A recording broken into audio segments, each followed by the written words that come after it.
2 years had passed since my grandmother's death, and it seemed like our family's life had slowly returned to normal. My grandfather, once a proud Air Force lieutenant colonel who never accepted anyone's help, finally agreed to move in with my parents so they could look after him better. I thought it was the right decision. I thought he'd finally find peace. But I was wrong. Only a few weeks after he moved in, small things began to change. He started forgetting the neighbors' names, misplaced his morning paper, and sometimes looked at me with blank eyes, as if he couldn't quite recall who I was. My parents brushed it off, saying he was simply getting older. But I didn't believe that. There was something in their eyes, avoidance, calculation, that told me it wasn't that simple. Then Thanksgiving arrived. The celebration was extravagant. In front of all our relatives, my parents announced that my grandfather was no longer lucid enough to live alone and that they'd decided to place him in a nursing home. As the room filled with applause and words of approval, I sat in silence, feeling something inside me break. No one realized that in that very room, I had prepared something that would change everything, a video that, once played, would ensure no one in the Everett family could ever look at each other the same way again. My name is Casey Everett. I'm 25 years old, an IT engineer from Salem, Oregon, a small city with oak-shaded streets and the faint scent of hay drifting through the air on summer days. If you asked me where I truly belonged, I'd answer without hesitation, the wooden cabin by Lake Fairview, the place where I made unforgettable memories with my grandparents. That cabin wasn't just a house. It was a world of its own, the place where I learned honesty, patience, and, most of all, love. But before I tell you about those times, I need you to understand that this story isn't just mine. It's about my family, the fractures that ran deep, and our desperate attempt to find our way back to one another, or at least to try. I was raised between two completely different worlds. One was the cozy cabin by Lake Fairview, where my grandparents, George and Ruth, built a home full of warmth and affection. The other was the cold mansion in West Salem Heights, where my parents, Stephen and Marjorie, lived, surrounded by ambition and suffocating control. Two places, two ways of life, two versions of me. But if I had to choose, I'd choose the cabin every time. That's where my heart truly belonged, the only place that ever gave me peace. My grandfather, George Everett, was an exceptional man. Even at 78, he still carried the commanding presence of a former Air Force lieutenant colonel.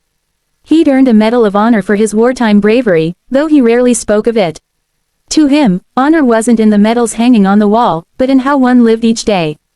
Tall, silver-haired, and standing straight as ever, time seemed unable to bend him. But what I remember most were his eyes, gentle and deep, like the calm surface of Lake Fairview at dawn. He didn't speak much, but every word he did say carried the weight of experience. My grandmother, Ruth, was the heart of our family. Her warmth softened my grandfather's sternness. With her short, curly chestnut hair and lavender perfume that lingered through every corner of the cabin, she radiated kindness. She taught me how to truly listen, not just with my ears, but with my heart. Casey, she once told me, people don't always speak with words. They speak through their eyes, their silences, and how they hold your hand. Learn to understand what they don't say. I still remember our afternoons baking butter cookies, her laughter filling the kitchen as I accidentally spilled flour. Everywhere, to her, every mistake was a lesson, never a failure. Those summer days at Lake Fairview were the best of my life. Every morning, I'd wake before sunrise and rush out to the porch where my grandfather sat sipping his black coffee. That porch, a simple wooden deck with rocking chairs overlooking the silver water, was my favorite place in the world. He'd tell me stories of his military years, not to boast, but to teach me about courage and honor. Discipline, he said once, is the highest form of self-respect. If a person can't keep a promise to themselves, how can they keep one to others? He taught me small but powerful lessons, how to shine shoes until they gleamed, how to fold blankets with sharp corners. Details make the person, Casey, he'd say. I remember once ruining his leather shoes with the wrong polish, terrified he'd be angry. But he only smiled and said, mistakes are lessons, as long as you don't repeat them, before helping me fix it. That was who he was, patient, steady, always teaching more by doing than by saying. My parents, on the other hand, lived in an entirely different world. My father, a freelance financial advisor, always looked calm, though I could sense his unease, especially around my mother. She was a behavioral psychologist, sharp, ambitious, and always in control. To her, control was love. But that kind of love made our mansion in West Salem Heights feel cold, no matter how perfect it looked. Everything there gleamed, yet it lacked warmth, no laughter, no comfort, no porch stories. Visiting my grandparents was always bittersweet. I loved being at the cabin, but I could feel the tension between my parents and grandparents. My father avoided my grandfather's gaze, while my mother smiled too perfectly, her words as calculated as her posture. She often told me, "Casey, strong people don't show weakness." But I didn't want to be that kind of strong. I wanted to be like my grandfather, strong because he was honest with himself. Once, when I was about 10, I overheard my father and grandfather arguing quietly in the cabin's living room. I couldn't catch everything, but I remember the heavy silence afterward, my father leaving, and my grandfather staring out at the lake, his voice low as he said to me, "Never let greed cloud your heart." I didn't understand it then, but those words would echo back years later. As I grew older, visits became rarer. Life got busy. Then, when I was 23, my grandmother passed away in her sleep after a stroke. There was no warning, no goodbye. My father's trembling voice over the phone shattered something inside me. I drove straight to Lake Fairview, and there was my grandfather, sitting in his rocking chair, staring at the lake, silent. He didn't cry. He just sat there in her favorite checkered shirt, his coffee long cold. His eyes, once so alive, were hollow. I stayed by his side for days, helping around the cabin, trying to fill the silence with small acts of care. But nothing reached him. He'd sit for hours, holding her embroidered handkerchief, whispering, "She was the light of this house, Casey." And now, that light is gone. For 2 years, he lived alone in that cabin. I visited often, but each time I left, I felt an ache, a fear that he was slowly fading. He kept his soldierly discipline, but his spirit seemed to sink deeper into solitude. My parents rarely visited, always claiming they were too busy. When I asked my mother why, she said, "Your grandfather's strong.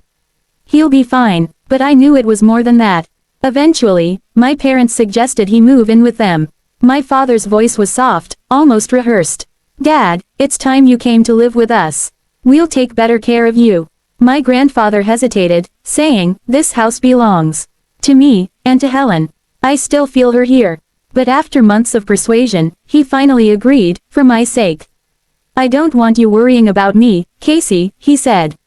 On moving day, he packed only a few things, some clothes, my grandmother's letters, and his Medal of Honor. Before leaving, he told me, "This isn't goodbye. Promise me we'll come back here."